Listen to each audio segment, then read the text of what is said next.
Shalom saudara terkasih dalam Tuhan Yesus Kristus. Senang kembali berjumpa dengan saudara dalam channel PSD. Doa saya, harapan saya, saudara seiman senantiasa dalam pemeliharaan Tuhan kita Yesus Kristus. Ada banyak yang berkomentar di video-video saya, baik itu di Facebook dan di YouTube saudara ya, yang minta doa, yang menjapri saya doakan pribadi. Untuk itulah kita dipanggil untuk saling mendoakan saudara, saling menguatkan satu dengan yang lain. Kita tidak hidup untuk diri kita, tetapi firman Tuhan mengatakan bahwa kita harus menjadi saksi buat orang lain, kita harus berdampak buat orang lain saudara. Itulah tujuan Tuhan memanggil hidup kita. Sebelum kita lanjut seperti pada judul video ini saudara, seorang wanita ya berjilbab mengungkap kepada Pastor Andi Simon apa yang dialami oleh anaknya, disembuhkan Tuhan saudara ya. Apakah Tuhan pilih-pilih kasih kepada umat manusia? Saya heran saja kadang-kadang kita manusia ya, khususnya yang terjadi yang dialami oleh Pastor Andi Simon, dicekal untuk beribadah saudara. Padahal kebaikan-kebaikan yang ditaburkan oleh seorang Pastor Andi Simon, mendoakan banyak orang, lalu orang itu sembuh.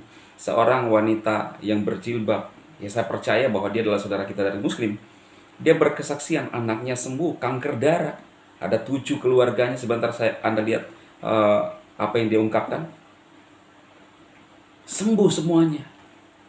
Apakah Anda mau mengatakan menuntut bahwa kenapa kamu sembuhkan? Saya percaya bahwa manusia di dunia ini tidak ada menolak sesuatu hal yang baik. Orang mengharapkan ketika orang itu ditolong. Orang mengharapkan ketika orang itu disembuhkan. Lalu kenapa Anda menghalangi orang untuk beribadah kepada Tuhan? Apa ada yang salah? Barusan saya melihat video seorang juga ya, heran saja dengan seorang hamba Tuhan ya, yang dulu sempat saya counter. Ketika menyebut Pastor Andi Simon, nama Pastor Andi Simon, dia mengatakan bahwa kalau Andi Simon, saya musuh bebuyutan. Lah, saudara, ini terkesan ada kebencian dari dalam dirinya, padahal dia adalah seorang pendeta. Ada intonasi, rasa. Lah, pertanyaan saya, apakah Pastor Andi Simon merasa bahwa kamu adalah musuhnya? Mungkin kamu saja yang merasa bahwa kamu yang memusuhi Pastor Andi Simon sampai bebuyutan. Apa alasannya? Tiba-tiba memusuhi orang lain tanpa sebab. Tiba-tiba memusuhi Pastor Andi Simon tanpa alasan yang jelas, hanya dengan Pastor Andi Simon melakukan penyembuhan, lalu Anda memusuhi. Saya bertanya, ini tanda tanya besar. Apakah kemungkinan besar ada iblis di dalam diri Anda, sehingga terlihat intonasimu itu ada kekesalan terhadap Pastor Andi Simon, lalu mengatakan bahwa musuh bebuyutan? Ini kan pertanyaan besar saudara. Nah saudara, langsung saja kita lihat apa yang disampaikan oleh seorang wanita yang berjilbab ini. Ketemu dengan Pastor Andi Simon, lalu bersaksi saudara, ini real, cerita real. Kita percaya, kenapa bisa terjadi demikian? Karena Tuhan yang kita sembah, Tuhan Yesus adalah Tuhan yang benar. Dia datang untuk menebus dosa manusia. Semua umat manusia ditebus kepada siapa yang percaya. Lalu ada orang yang mengolok-ngolok, mengejek, wah katanya dia Tuhan, tidak bisa menolong dirinya dari atas kayu salib. Nah saudara, kalau dia hidup dan tidak mati, berarti gagal rencana Elohim buat hidup manusia. Tidak ada satupun orang yang bisa menebus, yang membawa kita kepada Elohim, kepada surga. Dan Tuhan tahu caranya. Manusia tidak tahu caranya. Bagaimana kita untuk bisa sampai kepada kehidupan yang kekal. Tetapi Tuhan tahu. Elohim tahu caranya. Justru kita tidak bisa memikirkan cara kita. Kita lihat saudara videonya ya, supaya Anda percaya kesaksian orang Muslim ditolong oleh Tuhan Yesus, mengalami mujizat Tuhan Yesus. Karena kasih Tuhan bukan cuma untuk orang Kristen, tapi ada orang yang membatasi kasih Tuhan, tidak mau orang lain menerima kasih Tuhan dengan berbagai macam dalil. Langsung lihat saudara ya.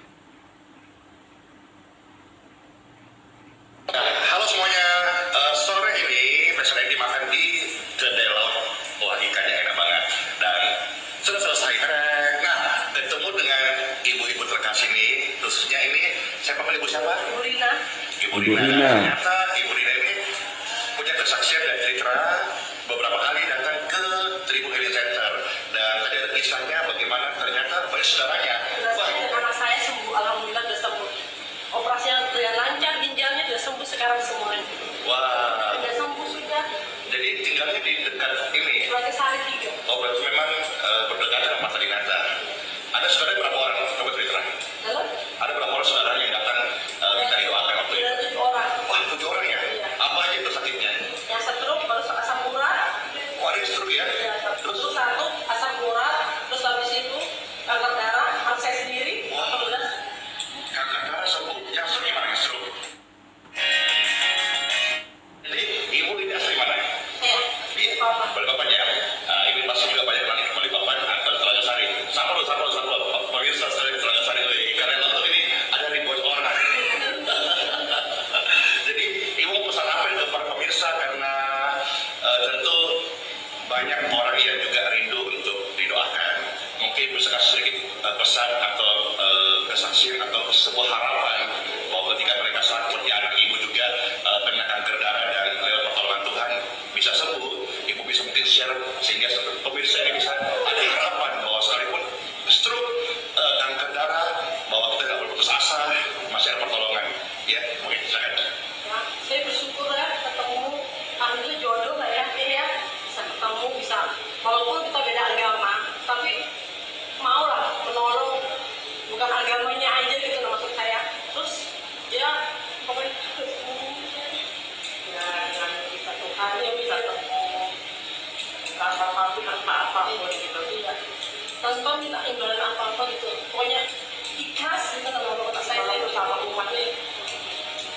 Iya, karena ini spesial banget, Pastor ini wawancara langsung karena kita itu menolong bukan sesama agama, tapi sesama manusia. Ya, di dalam Bible yang saya pelajari di dalam Matius 22, 37, 39, kasihilah Tuhan dan sesamamu. Jadi bukan seagamamu, ya, bukan sesukumu, tapi sesamamu manusia. Ya, jadi dimanapun kita berkesempatan bisa menolong orang lain, bisa mendoakan, bisa melayani, itu adalah sebuah anugerah. Ya, oke, dari Nah, saudaraku, itu adalah ajaran Tuhan Yesus kepada kita sebagai orang percaya. Mengasihi sesama kita.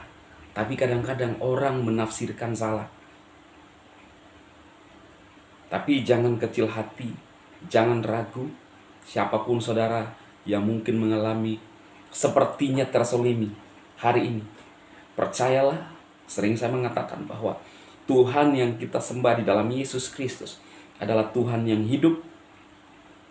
Dia mati dan bangkit. Ini adalah rahasia yang besar yang menyelamatkan kita orang percaya dan kepada siapa yang percaya kepada Yesus Kristus. Dan kita berdoa saudara, orang yang menghujat Tuhan itu akan dipulihkan, dijamah oleh Tuhan. Tidak ada satupun yang mustahil. Sekeras apapun hati manusia, Tuhan bisa menjamah. Sebelum kita akhiri, saya akan berdoa buat saudara semua yang berkomentar yang sakit disembuhkan dalam nama Yesus. Kita berdoa. Bapa, di dalam nama Tuhan Yesus, berkati umatmu yang ada di media sosial yang berkomentar Tuhan, yang mengalami masalah, sakit, penyakit, Tuhan sembuhkan sakit apapun di dalam nama Tuhan Yesus. Yang berkomentar di video-video ini Tuhan tolong dan Tuhan jamah. Yang juga Tuhan orang-orang yang tidak percaya kepadamu Tuhan, yang menghujat Engkau, Tuhan nyatakan belas kasihan-Mu. Kami hanya berdoa dan berseru kepadamu bahwa Engkau adalah hakim yang adil, dan Engkau membela setiap orang-orang dan umat-umatmu yang berseru kepadamu. Dalam Yesus Kristus kami berdoa kepada Bapa di surga. Haleluya. Amin. Tuhan memberkati saudara semua. Amin. Amin. Amin.